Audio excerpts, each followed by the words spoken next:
ആരെങ്കിലും ഒരു കാര്യം നമുക്ക് വേണ്ടി ചെയ്യുമ്പോൾ തിരിച്ച് നന്ദി പറയുക എന്നത് മാനുഷിക തലത്തിലെ ഒരു സാമാന്യ മര്യാദയാണ്.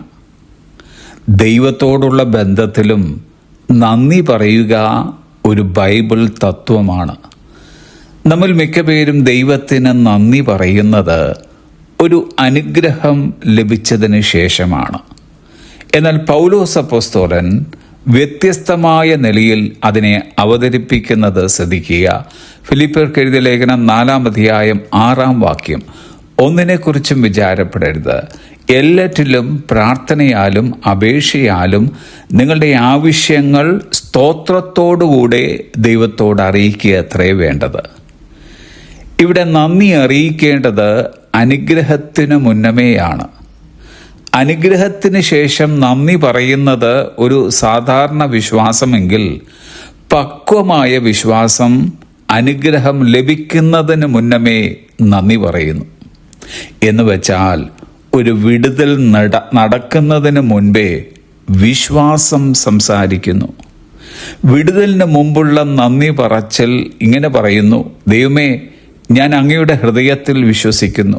ദൈവമേ, അങ്ങ് പ്രവർത്തിക്കുന്നുവെന്ന് ഞാൻ വിശ്വസിക്കുന്നു. ദൈവമേ, ഞാൻ അങ്ങയുടെ ഇഷ്ടം കാണുന്നതിന് മുമ്പ് തന്നെ ഞാനത് അംഗീകരിക്കുന്നു. മുൻകൂട്ടിയുള്ള ഇങ്ങനെയുള്ള നന്ദി പറച്ചിൽ നമ്മുടെ ശ്രദ്ധയെ വിചാരപ്പെടലിൽ നിന്ന് ഉറപ്പിലേക്ക് മാറ്റുന്നു. അത് നമ്മുടെ ഹൃദയങ്ങളെ ഭയത്തേക്കാൾ വിശ്വാസവുമായി യോജിപ്പിക്കുന്നു. ഒരു അത്ഭുതം നടക്കുന്നതിന് മുന്നമേ യേശു കർത്താവ് 5 അപ്പവും 2 മീനും എടുത്ത് നന്ദി പറഞ്ഞു. ഒരു വിടുതൽ നടക്കുന്നതിന് മുന്നമേ പൗലോസും ശീലാസും ദൈവത്തെ പാടി സ്തുതിച്ചു. ശത്രു സൈന്യം യുദ്ധത്തിനായി അണിനിരന്നപ്പോൾ ദൈവത്തെ സ്തുതിക്കാൻ യഹോശാഫാത്ത് രാജാവ് സൈന്യത്തിനു മുമ്പായി ഗായകരെ അയച്ചു. ഒരു വാഗ്ദത്ത സന്തതിക്കായി കാത്തിരിക്കും വേളയിൽ അബ്രഹാം വിശ്വാസത്തിൽ ശക്തിപ്പെട്ട് ദൈവത്തിന് മഹത്വം കൊടുത്തു. നാമും പലവിധമായ അനുഗ്രഹങ്ങൾക്കായും വിടുതലിനായും സൗഖ്യത്തിനായും വാഗ്ദത്ത നിവൃത്തികൾക്കുമായി പ്രാർത്ഥിക്കുന്നവരും കാത്തിരിക്കുന്നവരുമാണ്. നമുക്കും ദൈവത്തോട് ഇന്ന് ഇങ്ങനെ പറയാം: കർത്താവേ, എനിക്ക് തന്ന സൗഖ്യത്തിനായി സ്തോത്രം. എനിക്ക് വേണ്ടി തുറക്കപ്പെട്ട വാതിലിനായി സ്തോത്രം.